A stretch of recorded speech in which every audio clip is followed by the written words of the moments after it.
Education is a purposive process.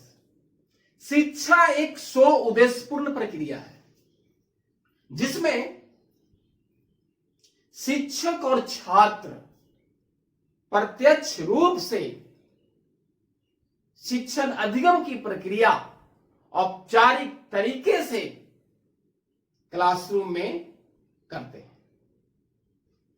तब वहां पे क्लासरूम में एक शिक्षक स्टेटमेंट दिया, तो आप सोचिएगा थोड़ा सा कि उस स्टेटमेंट के आधार पे उसके मस्तिष्क में क्या चल रही है। वह स्टेटमेंट क्या है? कह दो मुश्किलों को और कठिन हो जाए, कह दो चुनौतियों को और कठिन हो जाए। अगर नापना चाहते हो मेरी औकात को तो आसमान को कह दो और ऊपर हो जाए। इस स्टेटमेंट।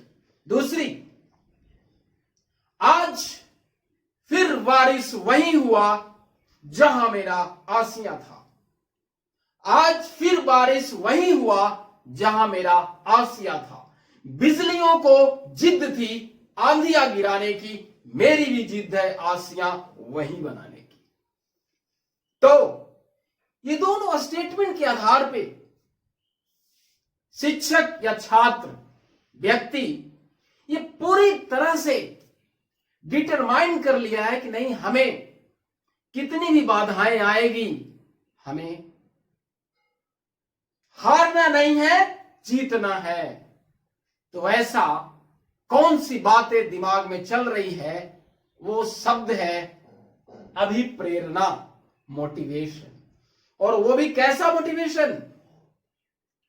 इंटरनल, आंतरिक अभिप्रेरणा से वो अभिप्रेरित है, जिसलिए सारी समस्याओं को, बाधाओं को, चुनौतियों को से लड़ने के लिए तैयार है।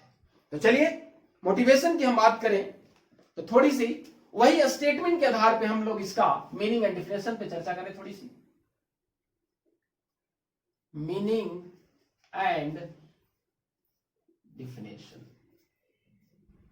अर्थ एवं परिभाषा।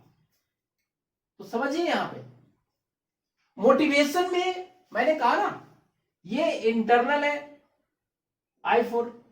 तो मोटिवेशन हमेशा आंतरिक, अभी जो स्टेटमेंट मैंने कहा उसमें आंतरिक अभिप्रेरणा से वो प्रेरित है, जिससे वो सारी चुनौतियों से लड़ने के लिए तैयार है। इसीलिए कह रहा है कि जितनी भी समस्या आएगा मैं वही करूंगा जो हमारा लक्ष्य है। और मैं आप लोगों को एक मैसेज देना चाहता हूं कि आप भी एस्टेट की जो एग्जामिनेशन है, सीटेट का एग्जामिनेशन है, आप अपना लक्ष्य बना लो और उस लक्ष्य को प्राप्त करने के लिए, निरंतर जारी रखने के लिए आप लगे रहिए। कंटिन्यू निरंतरता को बनाए रखिए, बाकी आप सफल होंगे ही होंगे। चलिए यहां पे बात क्या कह रहा है, ध्यान दीजिए। मोटिवेशन इज अ प्रोसेस, अभिप्रेरणा एक प्रक्रिया है in which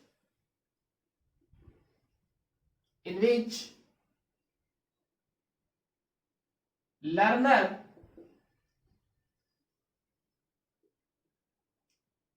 internal energy are directed in various goal objects in his environment। यहां पे देखिए कि अभिप्रेरणा एक प्रक्रिया है इन विच लर्नर, अधिगम करता के इंटरनल एनर्जी, आंतरिक ऊर्जा को इस प्रकार से निर्देशित किया जाता है कि अपने लक्ष्य जो वस्तु है वो इन्वायरमेंट से प्राप्त करता है। ध्यान दीजिए, मैंने कहा यहां पे अधिगम करता अपने लक्ष्य को प्राप्त करने के लिए आंतरिक ऊर्जा से प्रेरित है और अपने वातावरण में जो लक्ष्य है उसे प्राप्त कर लेता है। अब दूसरी डेफिनेशन हम लोग थोड़ा सा देखें। Motivation is a process that stimulating, ध्यान दीजिए, stimulating to people या learner to actions to accomplish a goal। यहां पे देखिए क्या है कि अभिप्रेरणा एक प्रक्रिया है जिसमें क्या करता है, उत्तेजित करता है व्यक्ति को या अधिगमकर्ता को। अभिप्रेरणा एक ऐसी प्रक्रिया है जिसमें व्यक्ति या अधिगमकर्ता को अभिप्रेरित करता है। इसलिए लक्ष्यों को प्राप्त करने में, मैंने क्या कहा, अभिप्रेरणा एक वैसी प्रक्रिया है जिसमें अधिगम कर्ता या व्यक्ति को लक्ष्यों को प्राप्त करने में अभिप्रेरित करती है। अब थोड़ी सी अभिप्रेरणा का अर्थ अब आपको समझ में आ गया होगा कि अभिप्रेरणा होता क्या है। एक और डिफिनेशन हम लोग देख लें।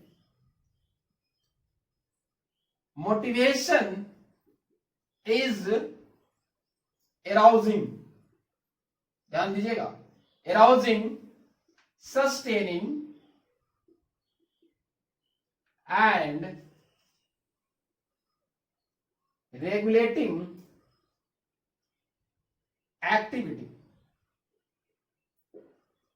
अभिप्रेरणा क्या है, एराउजिंग, सस्टेनिंग और रेगुलेटिंग। कहा गया एराउजिंग का मतलब विकसित करना है, आगे बढ़ाना है। सस्टेनिंग मतलब क्या हुआ, ध्यान दीजिए, ये सस्टेन जो हमारा वर्ड है, सस्टेन, तो पहले कहा गया इनिशिएट, ध्यान दीजिए, इनिशिएट,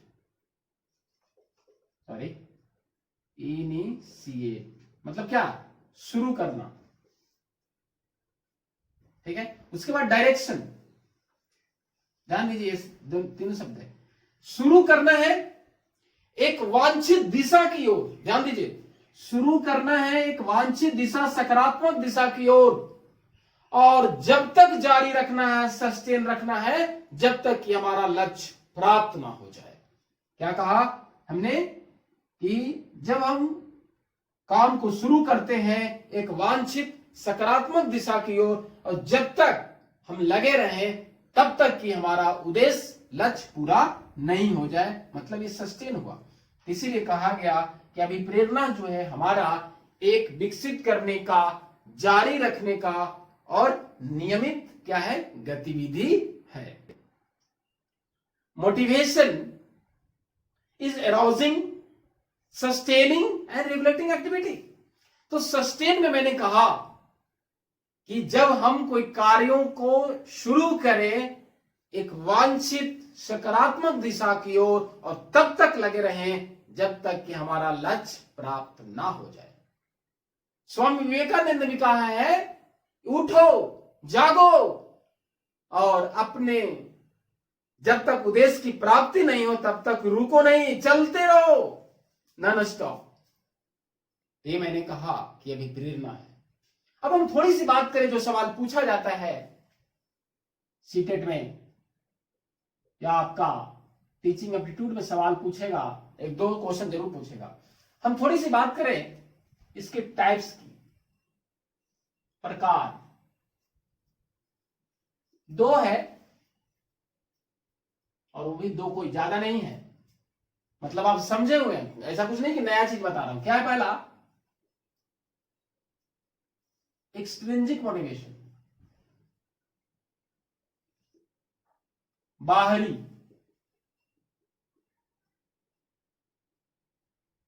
अभिप्रेरणा। दूसरा है इंट्रिंसिक मोटिवेशन, आंतरिक अभिप्रेरणा। तो जैसा कि मैंने पहले भी कहा आपको कि जो स्टेटमेंट था हमारा, उसमें वो इंटरनल मोटिवेट था वो व्यक्ति, या हम भी अगर बोल रहे हैं तो इंटरनल मोटिवेट है। तो कहने का मतलब ग्रेड तो यही होता है, डबल टिक, ये सिंगल रख सकते हैं। तो जैसा कि नाम से ही स्पष्ट है, बाहरी अभिप्रेरणा मतलब अधिगमकर्ता के व्यवहार को, ध्यान से समझिए इसको, अधिगमकर्ता के व्यवहार को एक निश्चित दिशा देने के लिए बाहरी, जैसे क्या कर सकते हैं इसको, बाहरी में क्या रहेगा, फिजिकल, जैसे मान के चलिए क्या कर सकते हैं, पैसा या वस्तु, ये बात हुई। कहने का मतलब अधिगमकर्ता के व्यवहार को एक निश्चित दिशा देने के लिए बाहरी अभिप्रेरक का उपयोग। कहने का मतलब बच्चा सिखाना है, 5 टॉपिक दे दिए, फिर कुछ सिखाना है, फिर टॉपिक दे दिए कि भाई अगर ऐसा हुआ कि चलो तुम 2 पेज याद कर लो, हम 10 रुपया दे देंगे। तो ये क्या होगा, एक निश्चित दिशा देने के लिए जो आपने किया है, ये जब तक आप बाहरी जो आपने दिया पैसा, ये कुछ ही समय के लिए रहेगा, ये जो है से उसके बाद अस्थिर हो जाएगा, इसलिए ज्यादा प्रभावी नहीं है। ध्यान दीजिए, प्रभावी नहीं है। ठीक है, तो सीटी में सवाल कैसे आएगा तो समझिए, इसी से सवाल रहेगा कि अगर कोई व्यक्ति दूसरे को देखकर उसके पद और प्रतिष्ठा से अगर वो पैसा कमाना चाहता है, तब एक्सट्रिंसिक मोटिवेशन होगा। हमने कहा चलिए अब इंट्रिंसिक, अब यहां पे बात साफ है, यहां पे व्यवहारों को एक निश्चित दिशा देने के लिए वो बालक आंतरिक रूप से अभिप्रेरित है। बालक अपने व्यवहार को, या कहिए लक्ष्य को निश्चित दिशा प्रदान करने के लिए आंतरिक रूप से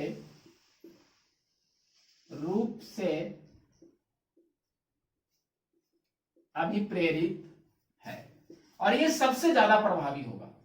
क्या होगा, सबसे ज्यादा प्रभावी।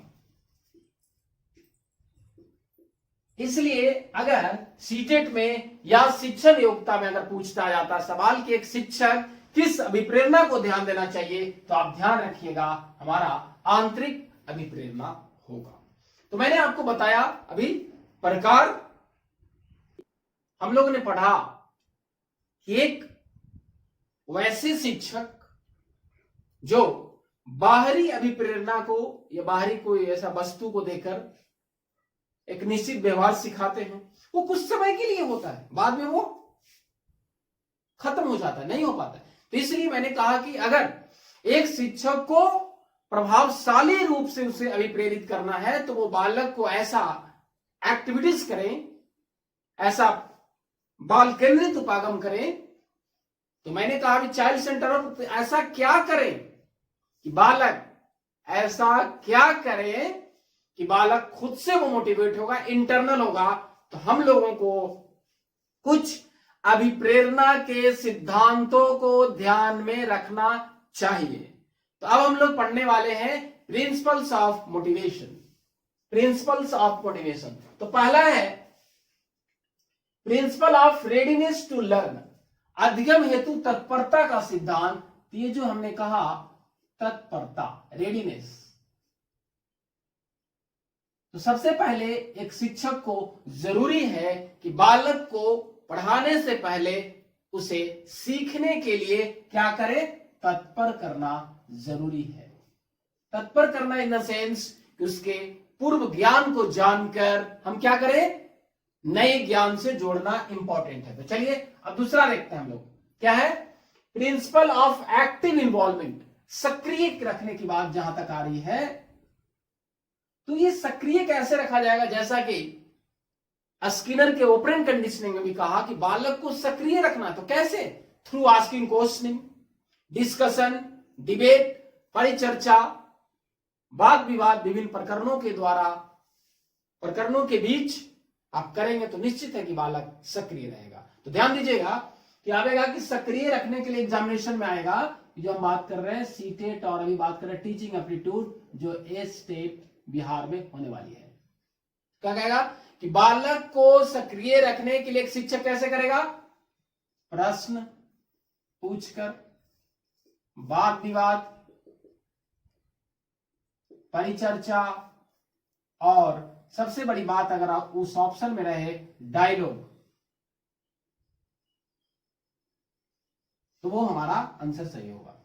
फिर क्या है, principle of clarity and definiteness of goal, कि अगर आप अपने लक्ष्य उद्देश्य को बनाया है, अगर वो स्पष्ट नहीं हो कि हमें टीचर बनना है, तो टीचर भी बनना है तो हमको किस तरह का टीचर बनना है, ऐसे ही डंडी मारना है या हमको सारे स्किल्स कौशल वो सीखना है। तो हमने कहा कि, और ये आपके जब आप शिक्षण अधिगम प्रक्रिया एक शिक्षक कर रहा है, तो इस शिक्षक एक मिरर के रूप में होता है, आइडियल्स के रूप में होता है।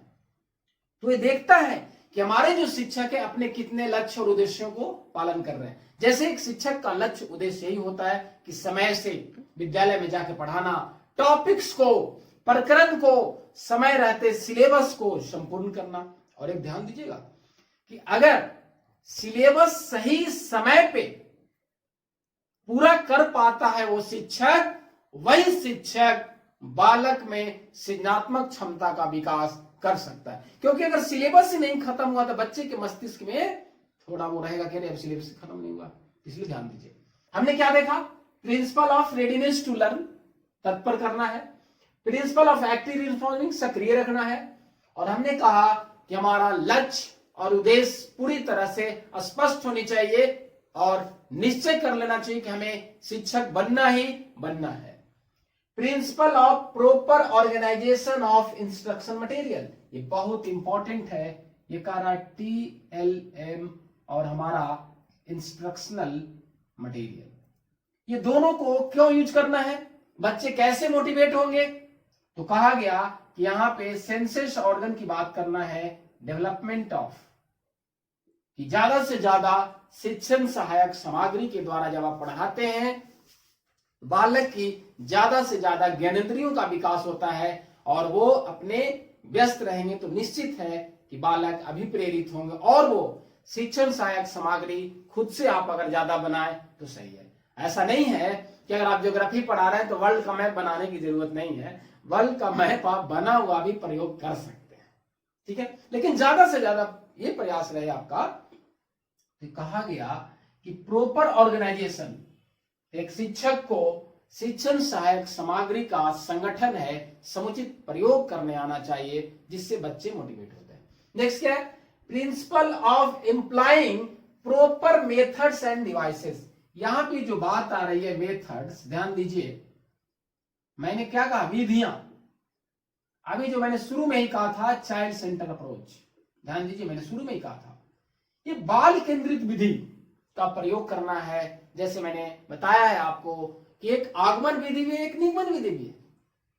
बालक को आगमन विधि से पढ़ाया जाए, बच्चों को पहले उदाहरण, निष्कर्ष, तब हम सिद्धांत पे जाएं तो उसे बच्चे ज्यादा सीखते हैं। तो इसलिए एक शिक्षक को शिक्षक केंद्रित विधियां का प्रयोग कम करना चाहिए। हम ये नहीं करेंगे नहीं करना चाहिए, कम करें, ज्यादा से ज्यादा बाल केंद्रित शिक्षण विधियों का प्रयोग करें।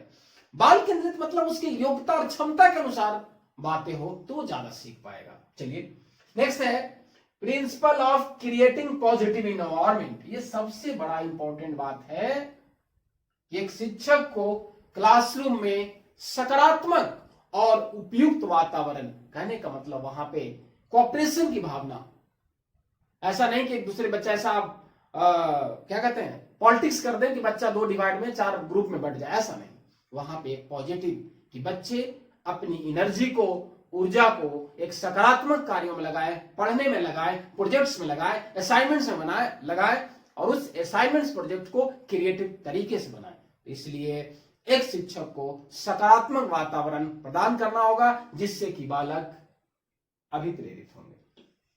नेक्स्ट है principle of providing proper feedback. ये तो जान ही रहे हैं, ये भी बहुत इंपॉर्टेंट है। फीडबैक और रीइंफोर्समेंट, ये दोनों बात है। पुनर्बलन और प्रतिपुष्पोषण, ये दोनों बालक को अभिप्रेरित करने के लिए, इंटरनल मोटिवेशन के लिए ये प्रयोग करना जरूरी ही है। Next principle of good rapport between teacher and student. ये रैपो जो हमारा वर्ड है ये बहुत ही इंपॉर्टेंट वर्ड है। रैपो, ध्यान दीजिए इसको, रैपो ऐसे है प्रोनाउंसिएशन, ध्यान दीजिएगा, गलती मत बोलिएगा, रपट मत कर दीजिएगा, ठीक है। तो ये जो हमारा रैपो क्या है, कहता है rapport is a interest, responsiveness, interest, responsiveness and one most important rapport में बात है, ध्यान दीजिए, सेंसिटिव इमोशनल अटैचमेंट, संवेदनशील।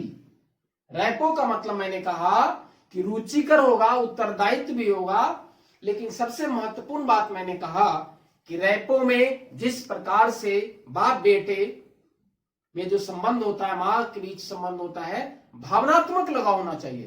टीचर और स्टूडेंट के बीच में जब इमोशनल अटैचमेंट होगा, बिजनेस माइंडेड हो गए, तब मोटिवेट कम होगा। वो आपके पढ़ाई से उसे लग जाए कि नहीं ये शिक्षक मेहनत कर रहा है, पढ़ा रहा है, तो बच्चे निश्चित है कि अभी प्रेरित होंगे। कहने का तात्पर्य कि एक शिक्षक बालक को अगर अभी प्रेरित करना चाहता है, सृजनात्मक बनाना चाहता है, पुनर्बलित करना चाहता है, तो शिक्षक को छात्र के साथ भावनात्मक लगाव को बढ़ावा देना चाहिए।